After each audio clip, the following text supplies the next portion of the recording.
Today, we will dive into one of the darkest and most controversial events in the Pokémon universe. The Porygon scandal of 1997 was a cartoon controversy that sent nearly 100 children into seizures and landed them in hospitals. While Pikachu and the lovable Pokémon had become childhood icons and achieved global success, this incident left a stain on the series' history. Get ready as we embark on a journey into the darker side of the Pokémon world.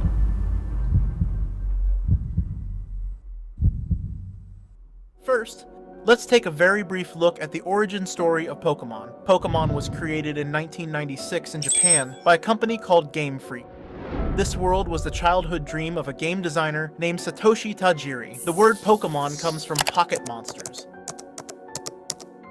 which refers to small creatures that kids could catch, train, and battle with.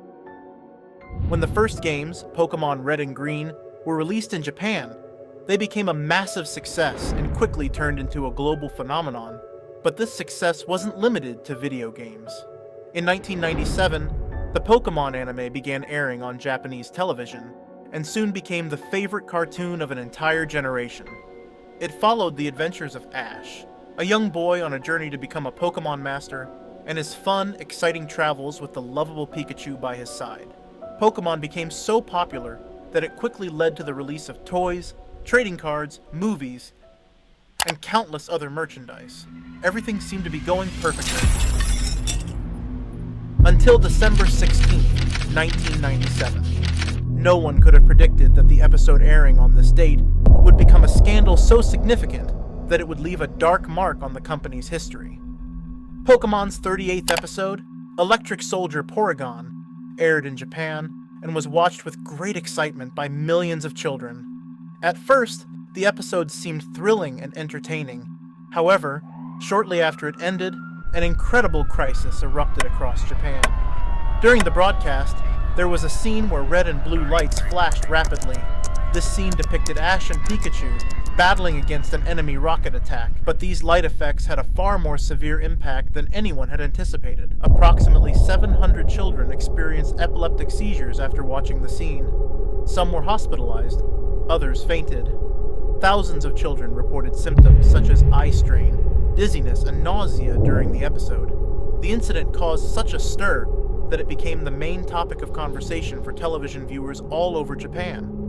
Dubbed the Pokémon Shock, this event made headlines not only in Japan but across the globe, and in many ways it was just the beginning.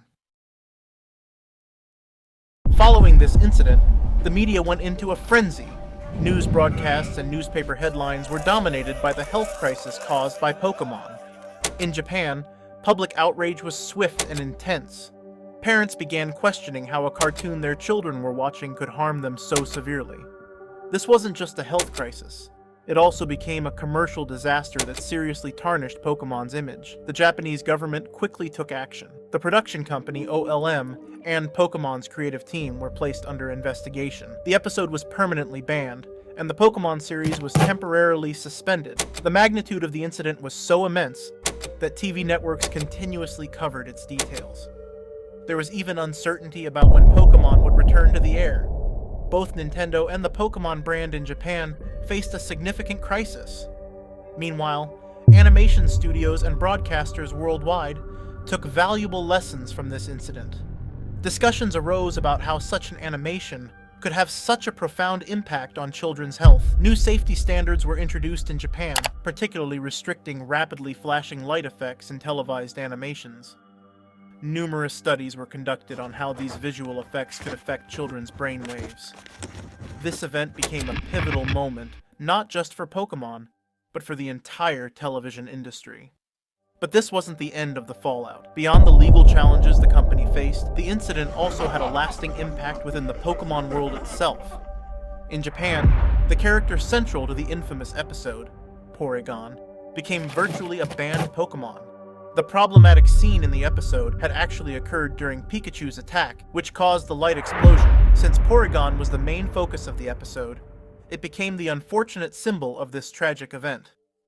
We've discussed the causes and effects of the crisis, but what did Nintendo and the Pokémon team experience during this turbulent time? First, the Pokémon series was suspended for nearly 4 months immediately after the incident. During this hiatus, producers and the animation studio worked tirelessly to figure out how to recover from the fallout. When the series returned to the air, every episode began with warning messages. These messages informed viewers about the potential presence of bright flashing lights and advised caution. It was clear that Pokémon had learned a serious lesson. In Japan, efforts were made to rebuild trust in television programming, especially for children. Nintendo took significant steps to protect its brand, and ensured that Pokémon remained globally popular despite the controversy. Surprisingly, the crisis in Japan didn't have a major impact on the franchise's international expansion. In 1998, Pokémon began airing in the United States, where it quickly amassed a large fan base. It then achieved similar success in Europe and other regions. Even after this incident, Pokémon continued to be loved by millions worldwide. However, the Electric Soldier Porygon episode was never aired again, and became completely inaccessible globally. To this day, many Pokémon fans remain curious about the banned episode, but Porygon and the infamous episode have gone down in history as a dark chapter in the Pokémon legacy.